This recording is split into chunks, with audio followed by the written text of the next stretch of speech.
সঞ্জয় রায়ের ফাঁসি চেয়ে জোড়া আবেদনের শুনানি হবে আজ কলকাতা হাইকোর্টে। সিবিআই এবং রাজ্য সরকারের করা এই আবেদনের একত্রে শুনানি হতে চলেছে আজ আদালতে। কারো তরফ থেকে এই মামলা নিয়ে তাদেরকে কিছু না বলা হলেও আজ হাইকোর্টে শুনানির সময় উপস্থিত থাকবেন নিহত চিকিৎসকের বাবা মা। মেয়ের জন্য বিচার ছিনিয়ে আনতে তারা বদ্ধপরিকর, কান্নায় ভেঙে পড়ে জানালেন নিহত চিকিৎসকের বাবা মা।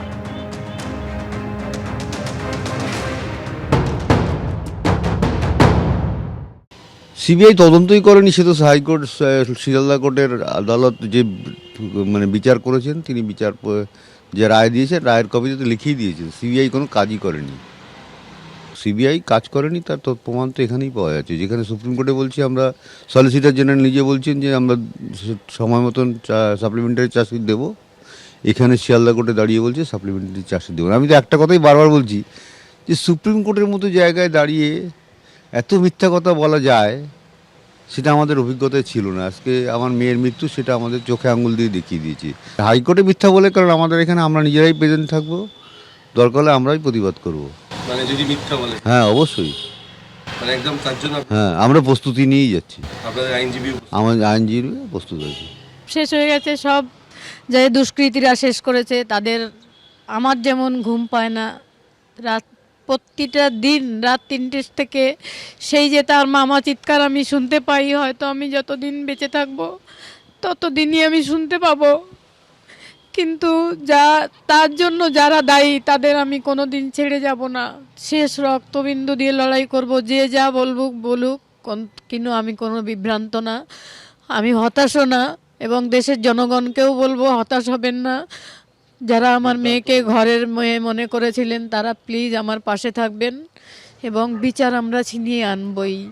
ঘটনাস্থল থেকে সংগৃহীত 19টি হাতের আঙুলের ছাপের মধ্যে একটিরও মিল নেই ধৃত বাংলাদেশের নাগরিক মোহাম্মদ শরীফুল ইসলাম শাহজাদের সঙ্গে। সূত্রের খবর, এই রিপোর্ট দিয়েছেন মহারাষ্ট্র সিআইডির ফিঙ্গারপ্রিন্ট বিশেষজ্ঞরা। ফলে সৈফ আলী খানের উপর হামলার ঘটনায় নতুন মাত্রা পেল বিতর্ক। তাহলে হামলাকারী কে? আদেও শরীফুল সেফের বাড়িতে হামলা চালিয়েছিলেন তো? উঠছে প্রশ্ন। পুলিশের হাতে ধৃত তাঁরই ছেলে, কিন্তু সিসিটিভিতে যার ছবি ধরা পড়েছে সে তার ছেলে নয়। চাঞ্চল্যকর এই দাবি করে সৈফ আলী খানের ওপর হামলার ঘটনায় শোরগোল ফেলে দিয়েছেন ধৃত যুবকের বাবা। সেই বিতর্ক এবার আরও দানা বাঁধল মহারাষ্ট্র সিআইডির ফিঙ্গারপ্রিন্ট বিশেষজ্ঞদের রিপোর্টে। সূত্রের খবর, সিআইডি মুম্বাই পুলিশকে যে রিপোর্ট দিয়েছে সেখানে বলা হয়েছে ঘটনাস্থল থেকে সংগৃহীত 19টি হাতের আঙুলের ছাপের মধ্যে একটিরও মিল নেই ধৃত বাংলাদেশের নাগরিক মোহাম্মদ শরীফুল ইসলাম শাহজাদের সঙ্গে। সূত্রের খবর, ঘটনার তদন্তে নেমে সৈফের বাড়ি থেকে 19টি হাতের ছাপের নমুনা সংগ্রহ করে পুলিশ। পাশাপাশি ঠানের শ্রমিক বস্তিতে ধরা পড়ার পর শরীফুলের 10টি আঙুলের ছাপ পাঠানো হয়েছিল ফরেনসিক পরীক্ষার জন্য, কিন্তু নমুনার সঙ্গে তা মেলেনি। যতদিন এগোচ্ছে, যত তদন্ত এগোচ্ছে, ততক্ষণ ধোঁয়াশা ক্রমশ বেড়েই চলেছে। যে ব্যক্তি সৈফ আলী খানের বাড়িতে ঢুকেছিল আর যাকে পুলিশ গ্রেপ্তার করেছে, দুজন এক না ভিন্ন। অন্যদিকে যেমনটা জানা যাচ্ছে, মুম্বাই পুলিশের সিআইডির টিম তারা সৈফ আলী খানের বাড়ি থেকে বেশ কিছু নমুনা সংগ্রহ করেন, হাতের ছাপের নমুনা সংগ্রহ করেন, এবং সেই হাতের ছাপের নমুনার সঙ্গে গ্রেপ্তার হওয়া অভিযুক্ত হাতের ছাপের নমুনা যখন মিলিয়ে দেখেন, তার কিন্তু মিল পাওয়া যায়নি বলে পুলিশ সূত্রে আমরা জানতে পারছি। এদিকে মুম্বাই পুলিশের একটি দল তদন্তে এসেছে কলকাতায়। তাদের দাবি, এই রাজ্যের এক বাসিন্দার নামে নেওয়া সিম কার্ড ব্যবহার করেছিলেন ধৃত।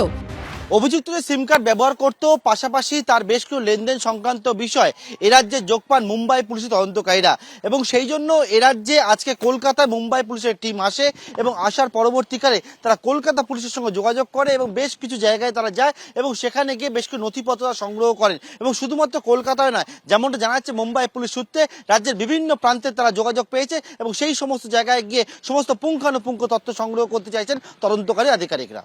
এসবের পাশাপাশি প্রশ্ন উঠেছে ধৃতের শনাক্তকরণ নিয়েও।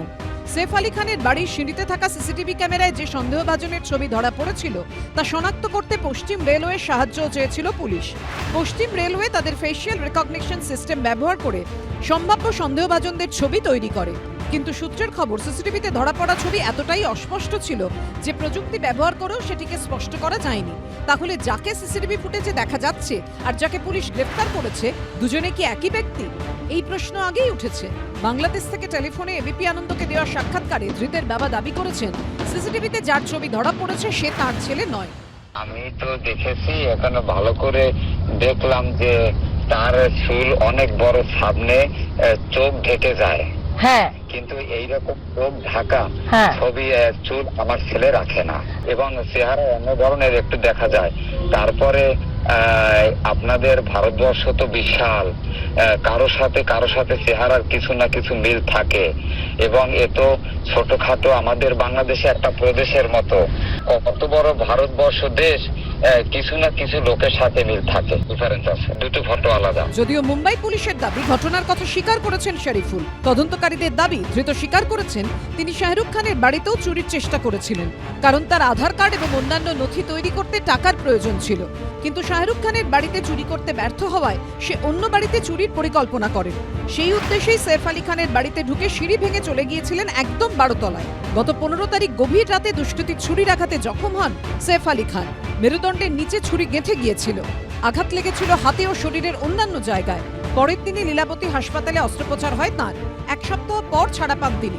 এরই মধ্যে বিজেপি শাসিত মহারাষ্ট্রের বিজেপিরই এক মন্ত্রী প্রশ্ন তোলেন, আদৌ হামলা হয়েছিল নাকি পুরোটাই নাটক?